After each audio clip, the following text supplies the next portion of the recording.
Now Vancer has impressed me. Today we're taking a look at their newest offerings being the Groove and the Thrash mice. I've had these mice for just over 2 weeks now, and they've been in and out of my rotation ever since.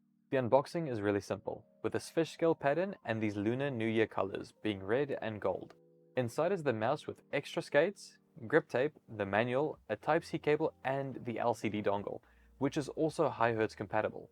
The accessories remain the same in both of these mice, but the designs couldn't be more different. The Thrash has a curvy design.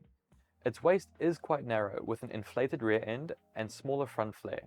It reminds me a bit of the OP1, but it is more rounded. The sensor sits further back, which I'll touch base on a bit later. Along with that, we do have the DPI button and an on and off switch. The hump is similar to the Pulsar X2 but with a bit of a higher center, and it extends a bit more towards the back, which is great for claw grip users. The M1 and M2 clicks are really decent, making use of 1/0 transparent blue shell pink dots, which are a really solid option, paired with a comfort groove and minimal wobble. They do have some pre-travel, but it's not noticeable during gameplay.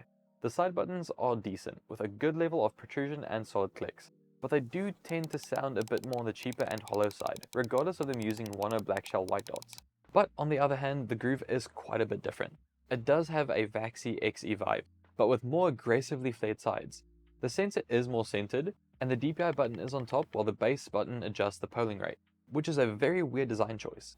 The hump has a more angular design, slanting towards the back, which is comfortable for palm grip users, but also claw.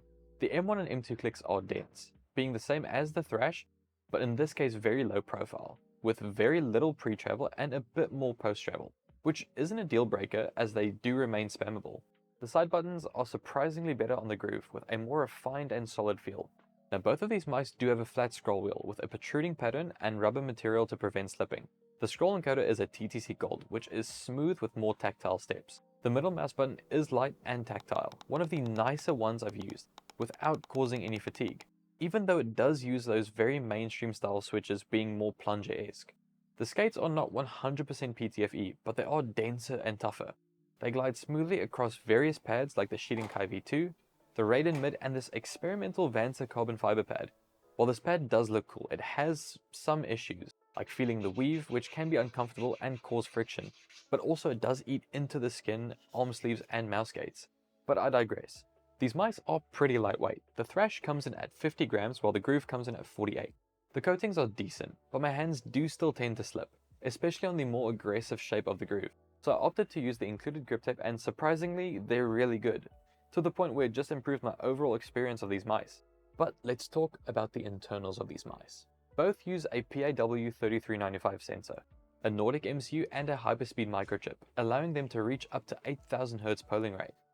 Okay, so sorry to interrupt the video, but I just received a message earlier from Vancer to say that there is currently a web driver being developed for these two new mice, which will also be released pretty soon.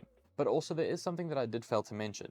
Majority of the performance changes can be done with onboard controls on the mice themselves, which will be showcased on the LCD dongles, whether that be something like your DPI, lift-off distance, the polling rate, or even motion sync.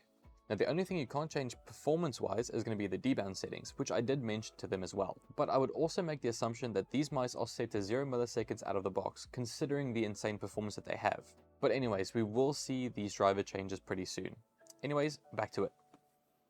Although I couldn't test the full capability of 8000 Hz, as a firmware update hasn't been released yet, the performance has been really solid. In-game, both mice are super snappy with competitive performance metrics, which are solidified by tests from AimAdapt's XLab. The sensor positions differ, which was definitely noticeable.